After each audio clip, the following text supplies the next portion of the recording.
Massive day for Spurs to come if they're to get any kind of vitality back into the title race with Chelsea's win over Arsenal at lunchtime. But, Michael, disastrous day for your old club, Liverpool. Disastrous month and counting. Yeah, it's almost getting to a stage where a tiny little period of a season has just completely destroyed everything, and it was looking so good for the first few months, cup competitions, flying high in the league, and then all of a sudden, in the blink of an eye, it's, well, struggling to keep the season alive now. Obviously, Champions League is still well within Liverpool's grasp, but the title race is looking like it's slipping away now. Yeah, and the worrying evidence of recent matches is this pattern, this repetitive pattern of it. It's not a lack of possession, it's not even a lack of chances maybe, but teams are finding this formula that works very well, Jermaine, on what we saw at Hull today. Well, I think the formula for Liverpool, to play against Liverpool for a number of years, you know, it's never, oh, let's go and try and outplay them, whether you're playing at Anfield or whether you're playing at home, because Liverpool have always been top sides. I think in the early stages of the season, defensively, they were very shaky and conceding weird goals, and they went for a period of sorting that out and looking a lot more solid. All of a sudden, and I don't know whether it's all the chopping and changing, whether it's that period of Christmas where the players have struggled with either the training regime as well as the fixture list. They fell apart defensively, and yeah, Hull. I mean, I wouldn't say they sussed them out. Hull stuck to their guns in terms of the way that they want to play. They made it very difficult. I mean, they threw so many bodies at the ball. There was shots coming in left, right, and centre, and the bodies that were thrown at the ball was impressive. But at the same time, to get undone on counter-attacks like that for a team like Liverpool, it's very poor. You know, look at their next match. They've got Tottenham. Obviously, Tottenham's still to play today, but Tottenham have to go to Anfield. And in a way, you could just see Liverpool winning that game, and further cement Chelsea's invincibility, really, at the top of the table. Everything's looking like it's going to... Well, because Tottenham would come and attempt to play more than maybe we've seen in recent games, and that might create openings at the back for Liverpool to exploit. And maybe some way take the pressure off Liverpool. Jurgen Klopp will have to admit now that he's just not getting it right at all, and it's disastrous. And they're not playing with any confidence. We saw that particularly in the League Cup. I thought they were quite appalling, really, against Southampton. When the game was theirs to go and win, they weren't able to do it. I think that we've mentioned this many a time through the course of the season. One of Liverpool's problems is, or the main problem is the fact they do concede too often. It's not necessarily the number of goals, it's the frequency in which you concede. And you've got a load of strikers here who would love to play against sides who you know would generally concede goals. Therefore, you know you're going to get a chance, and once you've got your chance, then you can do the defensive side on it. I think there's a few problems. Number one, they've got 16 good players. It's not enough for the way they play. The tempo they play at, you've got to be bang at it every week. They're on the press. It's a lot easier to destroy attacks than it is to construct attacks. So Liverpool have got the ball all the time. If it's not in your legs to go past people, because you're playing every week, then he changes the team for the cup matches to try and save his 16. You lose a bit of belief. They get Plymouth draw, got them unstuck. Yep. Then they get beat by Wolves. All of a sudden, the belief goes out of your press, goes out of everything you do, and it's just a chain reaction. But I think the main problem is they've got 16 good players. There's kids on the bench. Man City, Man United, Chelsea, Arsenal don't have kids on the bench. Interesting they didn't spend any money in the window, and I think they will in the summer. I think they'll go out and make big noises in the summer to get the players that he wants, because they've used a lot of kids and they think it's demonstrated they're not quite good enough. I think he did this last season, but because he'd taken over after the first transfer window, I believe that was more a belief in the squad, saying, here's your chance, prove yourselves and you can stay.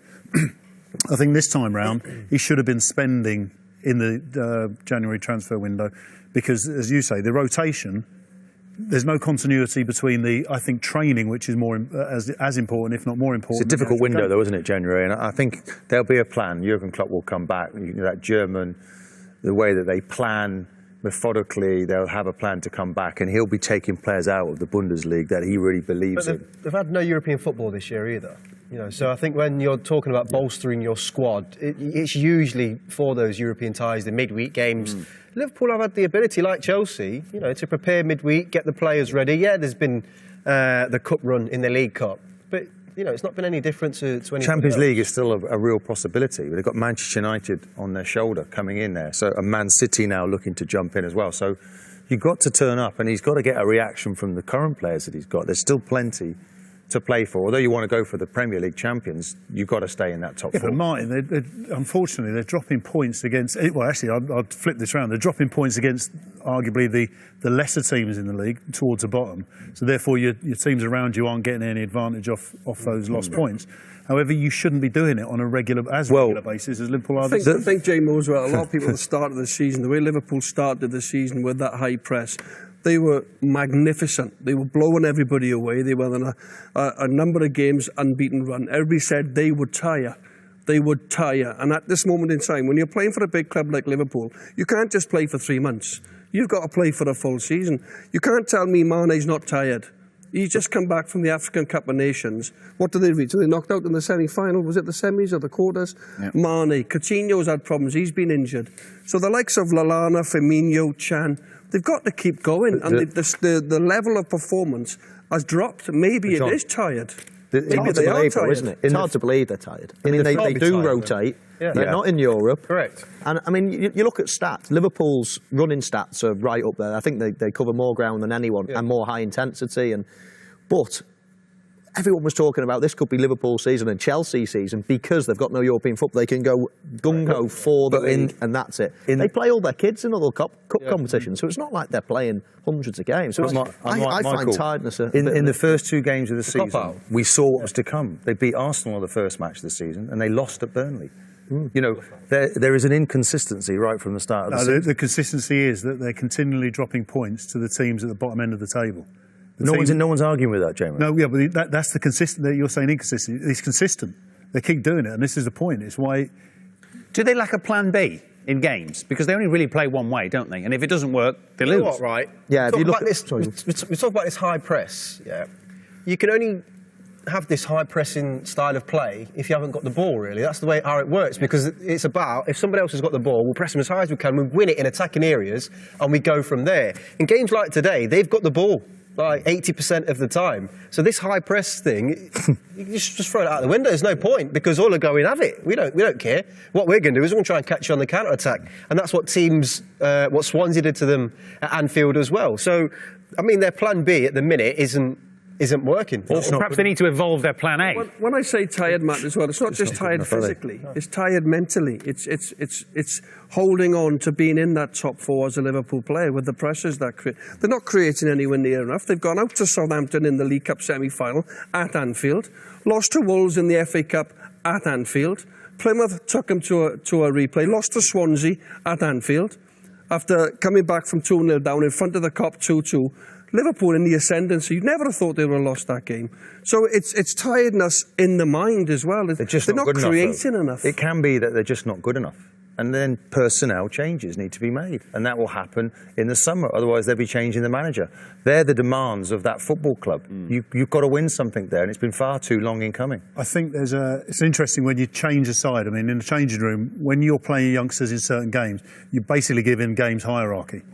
And therefore, you're saying this isn't as important as the next game that we've got, which is the first team game, let's say, against Arsenal, where all the big boys are out. And once you create that hierarchy, there's a bit of an unsettlement or unsettled change room, because they think, oh, they're chucking me out because it's not important. And I think we've all been there one way or another, where you look at the opposite side of the change room and go, they're the fancied ones, we're the fodder, if you like. And because they're not winning the games at the moment, and another one today, you can go on from that as a manager. You can go on for. I remember thinking to myself, the 8 players you leave out, switch off. They lose their intensity all week. They do something else from the others. The players you leave in are wondering why they've not been left out. Am I not one of the star players? Why has he not left me out? The 8 you put in think, no matter what I do today, he's not picking me next week. And if a couple of these strikers that you put in them cup matches score a couple of goals, you've got another problem then. You've got to leave them out. How do you leave them out? So you don't. You leave them in the team, and all of a sudden, like you said, in the dressing room, there's unharmony. Just by you look at all the teams that win the championship, they use the least players. Yeah. But Liverpool can't do it either, because the squad's not big enough for the way they play. So he needs to enlarge the squad.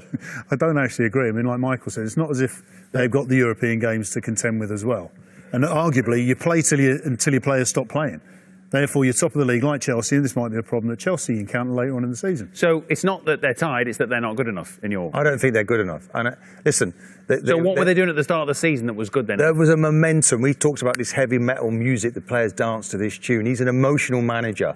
I don't think he's a tactical manager. I think he's an emotional manager. He's lost that momentum. He's lost the players for now. We all loved him.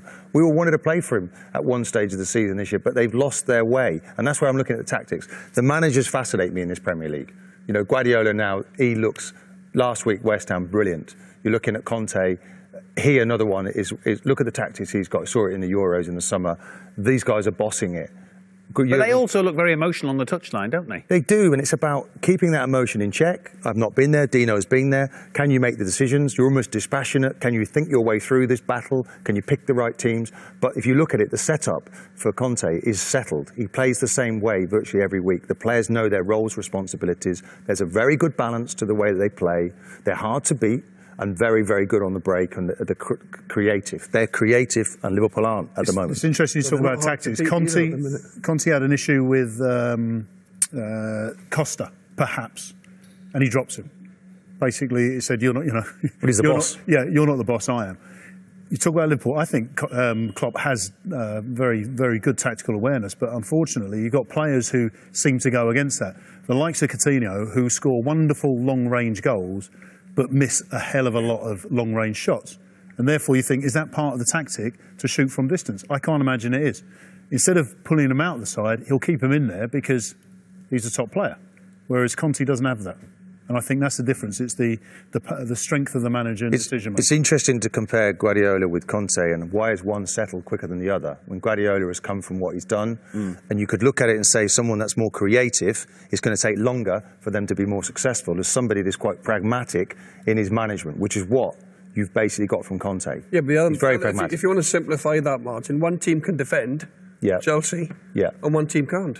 Well, maybe they're better players just defend. at the moment, and maybe there's more continuity. How many changes was Guardiola making from week to week? How many was Conte making? He was losing against Arsenal at the first game of the season, and he doesn't make a forward change. He puts it to a back three. I'm going to play the system that I know, the one I can demonstrate to my players that I understand, and everyone's going to know their role. And we'll go from there. And they've been brilliant since that. What, 17 they've also matches? not had to change. They've had no injuries really to contend with. Perhaps because of no European football, they've been able to pick a settled side. It's this formula he's got. The whole back five are playing out of position. Think about it. Azpilicueta's not a right side centre back. Cale's not a left side centre back in a three. David Luiz is not a sweeper in a three. Moses is not a right back. Alonso's not a left back. They're all. It's the formula he puts in, and in front of that five, he's got Matic and Kante, who are totally unselfish players who enjoy smothering danger. And I bet you any money he doesn't say anything to the front three. You three just go out and Pedro, Hazard, and Costa. You just, when we win the ball back, just give it to them. But the rest of you, is it possible you start looking at who's their most valuable player? Yeah. If you took Kante out of that team and you put him into the Man City team, or you put him maybe into the Arsenal team or the Tottenham team, do they get any better and Chelsea get that much worse? I mean, or do you say Hazard is the best player or Costa? They've got three world-class players there, but I think Kante in that midfield is the outstanding player of the season. Yeah, which made it all the more interesting this week that Arsene Wenger couldn't quite match the money on offer at Chelsea. The social media reaction to today's matches has been huge, has it not, Jules? Yeah, it's been absolutely massive, Matt. A roller coaster of an afternoon of football means that